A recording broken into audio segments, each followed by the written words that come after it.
I grew up in South Dakota. And you're right, a lot of people around Encinitas think I went to San Diego High School, and I eventually got tired of telling them I didn't. I had friends that I would tell 2 or 3 times, and every time I'd see them, they say, well, I remember you when you went to San Diego, and I'd finally just say, yeah, you're right. I was actually born in a little dinky town called Mansfield. I don't even think it's there anymore. And I lived in a plains town, Redfield, that for about 18 years, and after my sophomore year at the University of South Dakota, I actually hitchhiked to California to surf.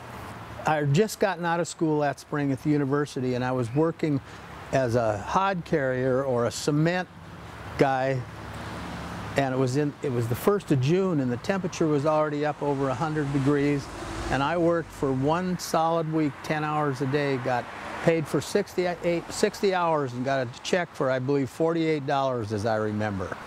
My parents were gone somewhere, and I was sitting in their air-conditioned house when they got home, and when they walked in the door, I said, you know, I'm going to go to California. And actually, I just talked to my brother today, and I didn't remember this. Dad wouldn't give me a car to go, and that's really why I hitchhiked out here. Eventually got a ride with a guy in maybe Rawlins, or Laramie, Wyoming, or somewhere. We got up through Salt Lake City, and just south of Salt Lake City, there's a little town that I go through all the time driving to Montana now called Scipio. I remember right there standing on the edge of that road with, I was, what was I, 18 or 19 at the time? And all the high school guys were driving by and harassing me as I'm standing hitchhiking on the road.